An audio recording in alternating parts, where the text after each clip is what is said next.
there in a minute. Sit back and relax.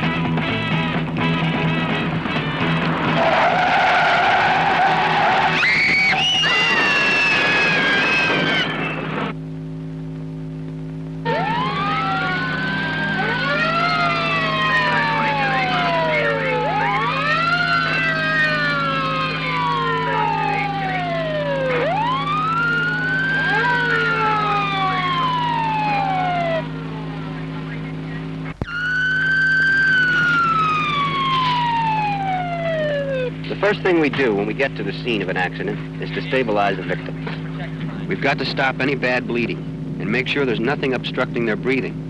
In this case, we didn't seem to have any of those problems. What if any of the victims would have needed emergency first aid? Then we would have had to smash some glass to get to the victims fast. We don't like doing that because people inside can get cut. But if it's a matter of life and death, we'll do it. Now, in addition to stabilizing the victims, we've also got to stabilize the vehicles. In this case, we've built a box crib out of wooden blocks which we always carry on our truck. We also could have stabilized the car by moving our vehicle against it and tying them together. We prefer the cribbing because it keeps our truck mobile. We would never, under any circumstances, shove a vehicle back on its wheels when there's people inside. We could do more harm to the victims than the collision did. Now, even if there's no indication of fire, we keep a man standing by with a charged line, just in case. Since we had you guys on the scene, we were able to extricate the victims a bit faster. If the car battery is easily accessible, we disconnect it by yanking or unbolting the cables. Cutting them can sometimes produce a spark which could ignite any gas that's leaking. What if you can't get at the battery? Then we don't waste any time with it. If it gives us any trouble, we've got a charged line ready. What about the gas tank? If it's leaking and we can easily get to the hole, we use some sealing clay. And we're always very careful with flares. And if the tank's not leaking? We just don't worry about it. Once the victims and vehicles are stabilized, we're ready to start extricating. If the vehicle is on its wheels or upside down, we take them out through the doors. If the vehicle's on its side, we take them out through the roof. Nobody gets pulled through windows. No how, no way. Before we start tearing into a car, we always try the door handles first. Sometimes, even after the worst collision, a door will still open normally. Usually they don't, especially After lifting the latch? even if the latch could be raised, the door might still be jammed shut. Then you've risked cutting your victims for nothing. Besides, with our tools, we can open any door in a matter of minutes, even if the roof's caved in. We usually lift the roof first. It makes it easier to get the doors open. We use a pry bar to peel back a little sheet metal so we can get the tools to bite in.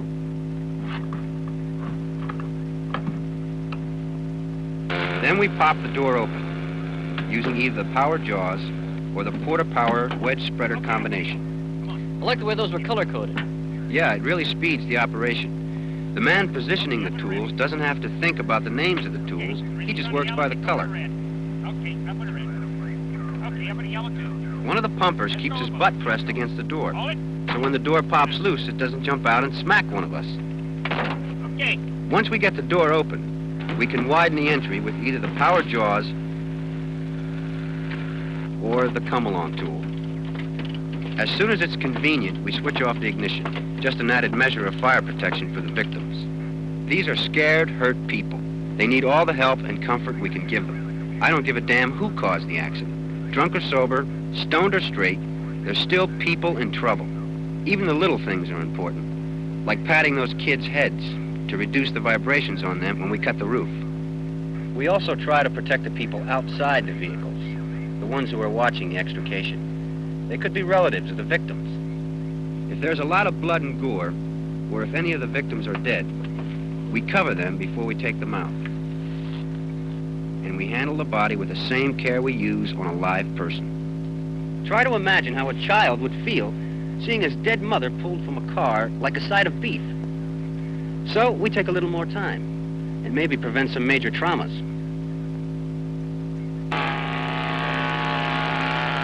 That was an air chisel, wasn't it? You were using to slice through the roof of the red car? Yeah, that's a special tool operating on 300 pounds of pressure.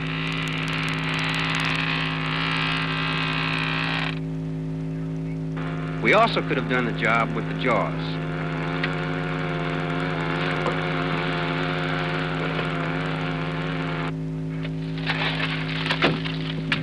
about a power saw? Well, we always carry one, and they're great in non-auto extrication. But they produce a lot of sparks cutting sheet metal. If the saw's all you got, great, use it. But keep a fine water mist over the whole area. What about a cutting torch?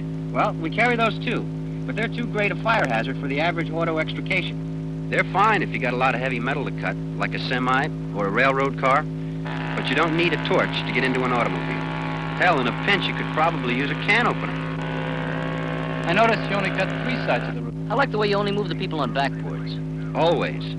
It's too easy to turn an inline fracture into a compound one. Why the towel? Makes a great temporary cervical collar. She looked like she might have had a neck injury. It seemed like everyone came out fairly easily, except for the drivers. Well, that's usually the case.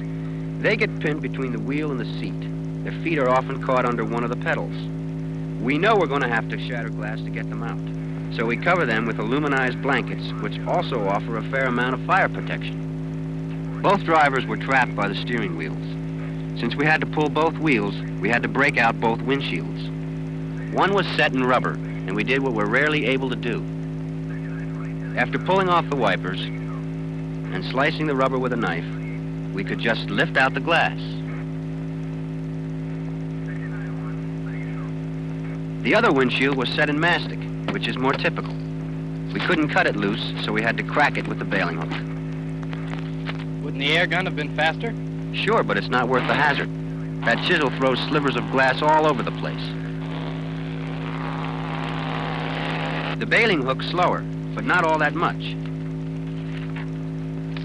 Once we cleared the windshield, we could use either the come-along or the power jaws to pull the wheel out of the driver's lap. With either tool, we fasten one end to a strong point on the front chassis. The other end goes low around the steering column. A lot of cars have tilt-up steering wheels. Now, if we get on the high side of the tilting joint, the steering wheel's liable to pop up and take some of the driver's teeth with it. I noticed you used a lot of cribbing when you pulled the wheel. That's to keep from collapsing the hood and to give a sharper lift angle to the wheel.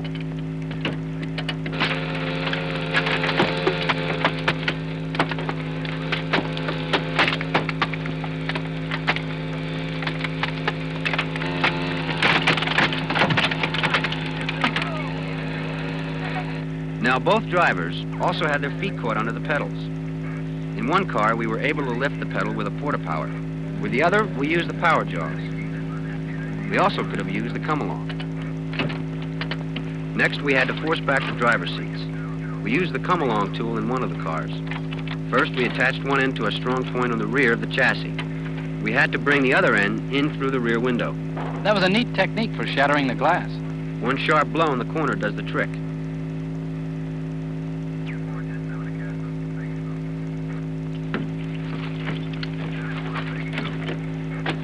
We can get up to 4,000 pounds of pull with a come-along, enough to snap any seat loose. And the handle is designed to bend before the cable will break.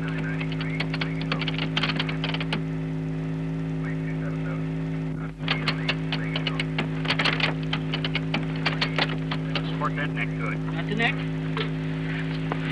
Okay. In the other car, we had to unsqueeze the door pillars before we could slide the front seat back. We used a 4-ton ram to do that job. Then we used the power jaws to snap the seat brackets.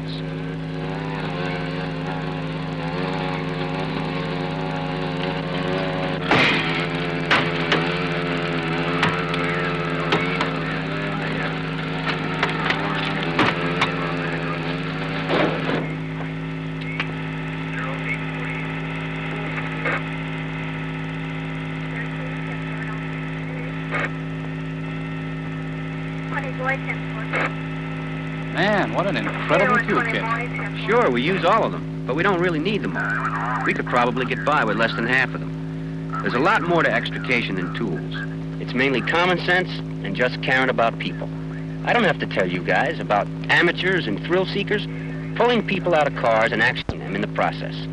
Before we really get involved... We're ready to leave. Be right there. Well, so long, guys. Thanks for your help. Hey, we got a lot more from you than you got from us. Fair exchange. Take care.